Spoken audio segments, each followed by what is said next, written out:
Stipe Miocic is trying to gain a championship fight ahead of Daniel Cormier's retirement. Now, from a personal perspective, I'm thinking, man, if you would have just fought just once in this period that you haven't been champion, that would help. On the other hand, James, he is the most successful on paper heavyweight champion of all time. I can see that. But that doesn't always, to me, scream, yeah, you deserve a rematch. You deserve a rematch. He got finished.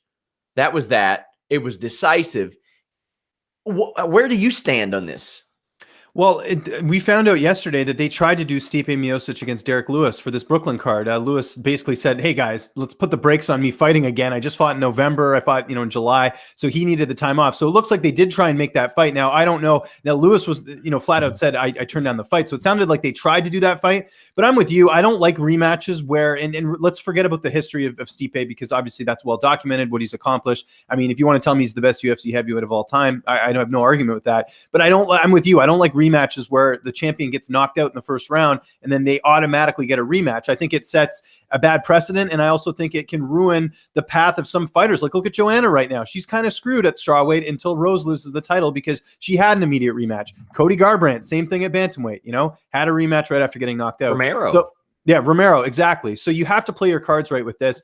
I think at the time, though, Stipe did have a good sort of argument in that regard because of the fact that it didn't seem like, other than Brock, like Stipe clearly, like there wasn't, they had Curtis Blades and Volkov, but then they decided to, neither of those guys really, I guess screamed title shot. I mean, they had definitely earned their way, but they, and then of course both of them end up losing. So I think for Stipe, he just played his hand where he's like, you know what, I'm going to wait this out. I bet Brock doesn't come back. I bet I could probably get my rematch anyways, just because there's no one that stands out. But obviously that didn't, it hasn't worked out because DC hasn't taken a fight with him. And, we don't know if that Brock Lesnar fight's going to happen. It looks like it isn't at this point. I mean, not this year anyways.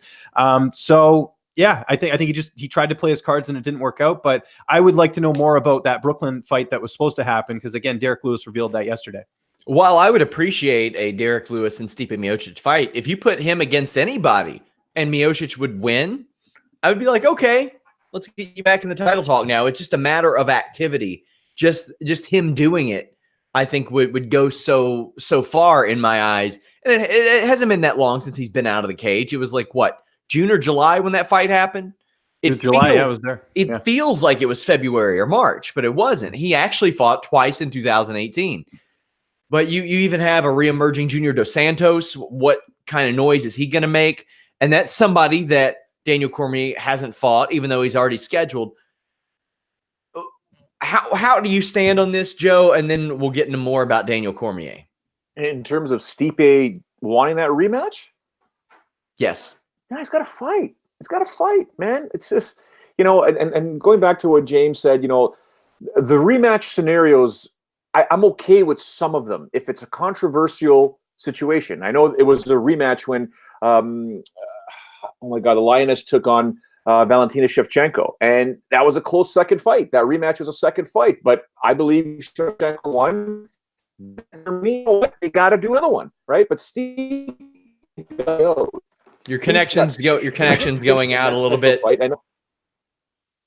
Your connection's going out a little bit, Joe. James, Daniel Cormier has said that he wants to retire by March. It is the mid of January right now. No fight announced. No clear-cut fight out there. We don't know about Brock Lesnar. Brock Lesnar's wrestling a WWE match in a week and a half, 2 weeks, whatever it may be. He hasn't. His suspension's up as soon as he pays the fine. But no word on a potential matchup. Surely Daniel Cormier is not just going to retire without another fight, right?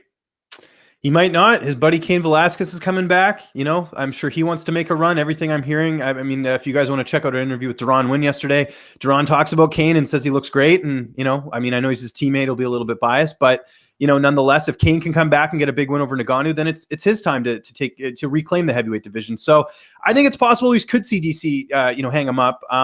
I thought they would hold off on announcing Jones's next opponent just as a chip there in case they wanted to do the trilogy. But DC says he doesn't want to fight past 40, or once he hits 40, he hits 40 on March 20th. Time's running out, so it better be a Stipe fight, or I think we could see Daniel Cormier just hang him up. And realistically, he could leave and still be one of the greatest ever. I don't think it matters. Yeah, you're gonna have that Jones stuff, but I think if he wants to leave everything he's accomplished, why not?